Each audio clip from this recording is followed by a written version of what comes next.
अस्सलाम वालेकुम क्लास। आज हमारा टॉपिक है स्क्रू गेज। तो सबसे पहले मैं आपको बताऊंगा स्क्रू गेज होता क्या है। स्क्रू गेज का डेफिनेशन करूंगा, उसके बाद इसका स्ट्रक्चर बताऊंगा आपको, उसके बाद इसकी पिच, लीस्ट काउंट और ज़ीरो एरर्स वगैरह सारे एक सीक्वेंस में बताऊंगा। सबसे पहले आपने इसकी डेफिनेशन करनी है।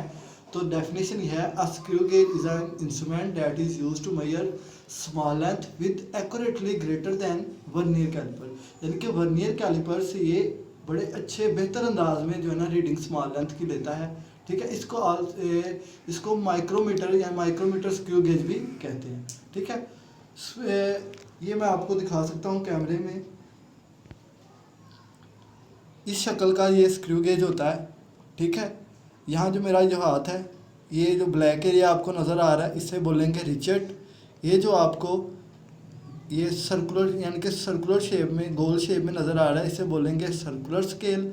सर्कुलर स्केल को अगर मैं खोलूँ तो नीचे से आपको एक रीडिंग नज़र आना शुरू हो गई होगी, इसे बोलेंगे मेन स्केल। ठीक है, इसके बाद ये जो एरिया, ये जो आगे पीछे मूव कर रहा है इसमें, इसे बोलेंगे स्पिंडल। क्या बोलेंगे? स्पिंडल। इसके बाद ये जो स्पिंडल, जब मैं इसको क्लोज करूँगा, जिस एरिया के साथ ये जाके टच हो रहा है, इसे बोलेंगे स्टड। ठीक है, जो ये सर्कुलर स्केल है, इस पर 100 डिवीजन्स हैं, जहाँ आपको नज़र आना शुरू हो जाएंगी। यह देखिएगा, इसमें ये 90 है, उसके बाद ये 0 है, यानी कि इसमें 100 डिवीजन्स है। और जो इंडेक्स लाइन है उस पर मिलीमीटर्स में जो है ना आपको रीडिंग्स दी हुई होंगी। ठीक है, तो स्ट्रक्चर आपने इस तरह लिखना है कि ये यू शेप मेटल है, ये स्टड है, ये स्पिंडल वगैरह है, ये सर्कुलर स्केल है, ये इसकी रिचेट है। इसको जेंटली क्लोज करेंगे तो आपको ये टिक की आवाज़ आएगी। ये अच्छे तरीके से क्लोज हो गया और देखना है दोनों के ज़ीरो सामने हैं। इसके बाद पिच क्या है? पिच जो है ये स्मॉलेस्ट डिस्टेंस है। जब इसको घुमाया जाता है तो ये एक सर्कल में, एक चक्कर में जितना ये सर्कुलर स्केल जो है वो मेन स्केल पे जो चक्कर लगाता है, यानी कि कवर करता है, डिस्टेंस कवर करता है, इसे इसकी बोलेंगे पिच बोलेंगे। ठीक है, पिच के बाद आपका लीस्ट काउंट आ गया। लीस्ट काउंट है क्या? लीस्ट काउंट जो है pitch of screw gauge divided by number of division on scale. तो आपने ये फार्मूला लिखना है। इसके बाद आपने इसका लीस्ट काउंट बताना है। ये है इसका 0.01 मिलीमीटर।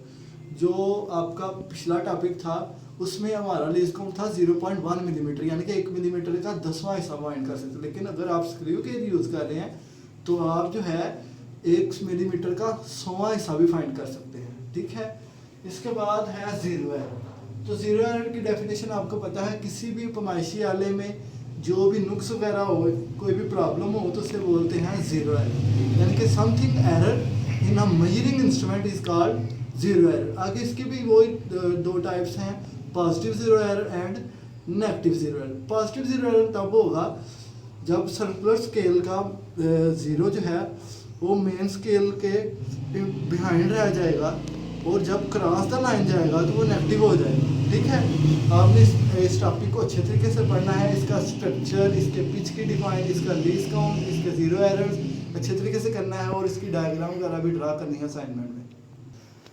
तो बेसिकली जो है आपने इसको अच्छे तरीके से क्लोज कर लेना है। सबसे पहले इसको चेक करना है जेंटली क्लोज करके कि इसमें कोई ज़ीरो एरर तो नहीं है। अगर सर्कुलर स्केल का ज़ीरो मेन स्केल के ज़ीरो के बिल्कुल सामने है तो उसमें ज़ीरो एरर नहीं है, आप रीडिंग फाइंड कर सकते हैं। इसके बाद आपने इसको एंटी क्लॉकवाइज घुमा के कुछ चीज़ इसमें इस तरह, ये मैंने मेटल का पार्ट पकड़ा हुआ है, इसको हमने इस पर प्लेस किया।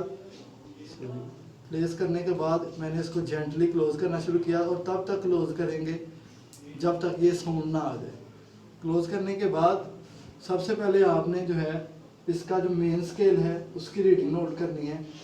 तो वो आ रही है जी 1। मेन स्केल की रीडिंग आ गई